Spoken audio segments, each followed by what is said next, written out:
Que a Itália é o país do macarrão, da lasanha, da pizza e de várias outras receitas que são copiadas no mundo inteiro, você já deve estar cansado de saber.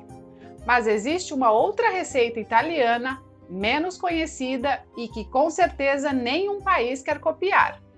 Hoje, vamos ampliar o nosso conhecimento global sobre a Itália e conhecer sua receita de declínio econômico, que fez o país deixar o posto de locomotiva da Europa para ser um dos países mais endividados do mundo.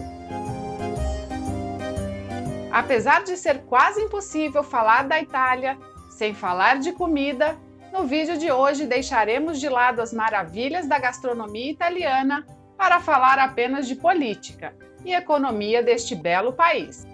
No vídeo de hoje, vamos ver como era a situação da Itália no seu auge, na década de 90, conhecer os problemas que levaram o país a deixar de ser a principal economia a uma das principais preocupações do continente europeu. Vamos ver também como está a situação do país hoje, com o agravamento da crise do coronavírus e, por fim, analisar as soluções que o país pretende adotar para virar o jogo. Os anos de ouro. Começaremos com o que é habitual aqui no canal, uma viagem no tempo. Voltaremos até a década de 80, onde a Itália apresentava taxas de crescimento altíssimas e o país se tornava referência mundial nessas e nas seguintes décadas. Além do crescimento econômico nessa década, o país se consagrou tricampeão mundial de futebol, ganhando até mesmo de uma das melhores seleções brasileiras de todos os tempos.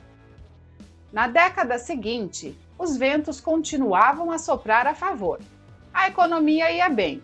Milão era indiscutivelmente a capital mundial da moda, e artistas italianos como Laura Pausini e Eros Ramazzotti faziam sucesso no mundo inteiro.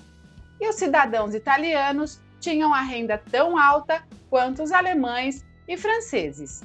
Inclusive, nesta época, a Itália fazia pesados investimentos internacionais no leste europeu. Até hoje, existem prédios e bairros inteiros em Praga que são praticamente de propriedade de italianos.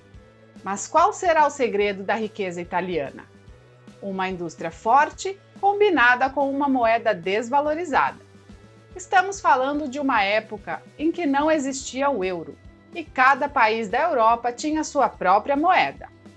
A moeda italiana, chamada de lira italiana, foi se desvalorizando frente ao dólar, o que fez com que os produtos italianos fossem mais competitivos que outros países, pois com a mesma quantidade de dólares era possível comprar cada vez mais produtos italianos na medida que o tempo passava.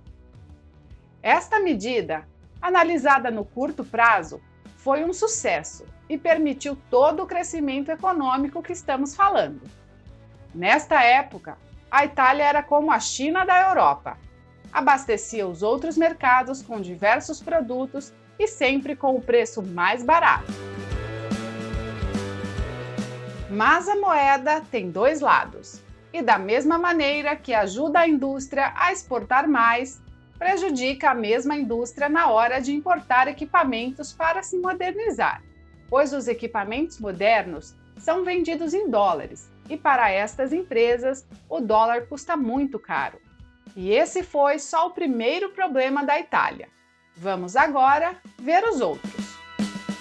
Os outros problemas italianos. As coisas começaram a complicar para a Itália com a adoção do euro, em 1º de janeiro de 2002. Com esta medida, a Itália perdeu sua principal vantagem, pois agora teria uma moeda forte e teria que ser competitiva para continuar vendendo seus produtos. Suas fábricas não estavam modernizadas como as de outros países como a Alemanha, que roubou da Itália o título de país mais industrializado da Europa. 19 dias antes da adoção do euro, outro acontecimento ajudaria a complicar ainda mais o futuro econômico da Itália. No dia 11 de dezembro de 2001, após 15 anos de duras negociações, a China entrava para a Organização Mundial do Comércio. E a partir daí, foram os produtos chineses que dominaram o mundo com seu preço imbatível. Lembra que falamos que a Itália poderia ser considerada a China da Europa? Pois é, mas agora a China estava no jogo e era impossível competir com os baixos salários da China. Com essas mudanças, outros problemas estruturais da Itália, que com a entrada constante de dólares e que antes não causavam problemas, começaram a atrapalhar e muito. O primeiro deles é a burocracia. Nenhum país desenvolvido tem a burocracia que a Itália tem. Qualquer processo no país demora no mínimo 3 vezes mais que nos seus competidores.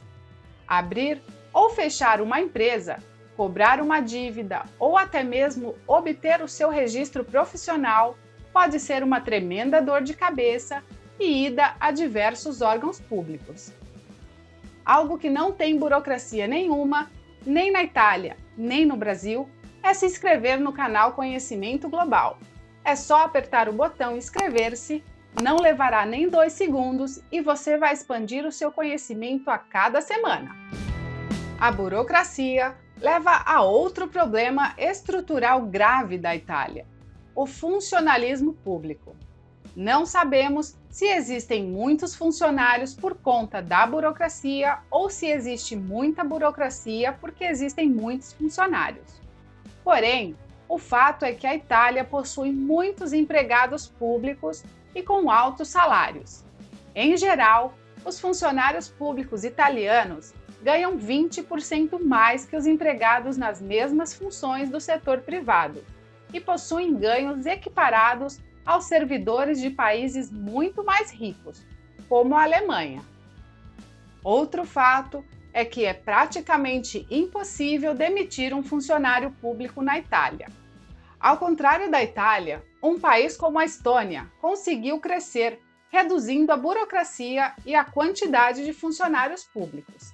Inclusive, temos um vídeo no nosso canal demonstrando esse fato e vamos deixar nos cards para que você possa assistir depois deste vídeo. E a política italiana não ajuda em nada. Pelo contrário, atrapalha e muito, pois é um dos países politicamente mais instáveis do mundo. Em quase todos os países do mundo, o normal é que um governante seja eleito e governe durante todo o mandato, que costuma ser de 4 ou 5 anos. Às vezes, alguns são forçados a sair antes, porém são exceções. Mas na Itália é regra.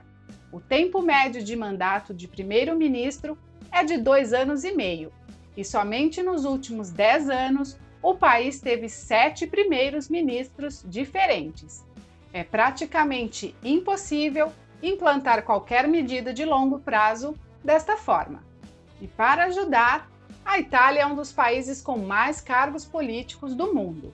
Se você acha muito que o Brasil, com 210 milhões de habitantes, tenha 513 deputados federais e 81 senadores, vai se assustar com a Itália, que tem apenas 60 milhões de habitantes e possui 630 deputados e 315 senadores. É quase impossível chegar a algum consenso com tanta gente envolvida na discussão, sem falar no tempo que se leva para a tomada de decisões. E agora que já falamos do passado e do presente da Itália, está na hora de falar do futuro. Existe esperança para a Itália? No momento, todas as esperanças da Itália estão depositadas neste homem. O nome dele é Mario Draghi. Na Europa, ele é chamado de Super Mario, e talvez somente o Super Mario seja capaz de salvar a Itália. Ele atualmente é o primeiro-ministro italiano e ganhou o apelido quando ainda era presidente do Banco Central Europeu, no período em que o banco conseguiu solucionar de maneira rápida e eficaz a crise da dívida europeia, conhecida como a crise do euro. O plano do Super Mario é replicar o modelo empregado depois da Segunda Guerra Mundial, conhecido como Plano Marshall, onde os Estados Unidos investiram muito dinheiro na Itália e outros países europeus, gerando o crescimento que a Itália aproveitou por décadas. Nesta linha, o parlamento italiano aprovou um plano de investimento de mais de 220 bilhões de euros que serão usados principalmente na melhora da infraestrutura italiana. O governo vai priorizar a construção de rodovias e ferrovias, principalmente na região sul do país, que é menos desenvolvida que o norte. O Super Mario também vai reduzir o número de políticos.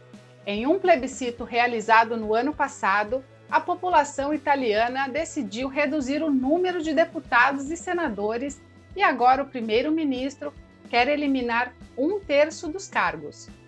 A previsão é que esta medida economize 1 bilhão de euros em 10 anos. Mas o principal benefício deve ser uma maior facilidade de se chegar a um consenso em temas importantes e acelerar também a aprovação de medidas necessárias para o crescimento do país. E o plano não para por aí. A meta é reduzir a burocracia, reduzir o tempo de tramitação de processos judiciais e tornar a máquina pública mais eficiente. Ainda é cedo para saber se o Super Mario vai ter sucesso nessa tarefa, mas uma coisa é certa: para executar todo o seu plano, a tarefa mais difícil que ele vai enfrentar, se tratando de Itália, é terminar o seu mandato. De momento, podemos dizer que depois que ele assumiu a Itália, a velocidade de vacinação contra o Covid aumentou. Ele completou 100 dias de governo com a aprovação de mais de 50% dos italianos. O tempo dirá se o Super Mario será capaz de salvar a Itália ou se será necessário alguém com poderes ainda maiores para realizar tal tarefa. E agora é a sua vez. Você acredita na recuperação da Itália? Mário Draghi é a pessoa certa para executar essa difícil missão? Deixe sua opinião nos comentários. Muito obrigado por nos assistir até aqui e nos vemos no próximo vídeo.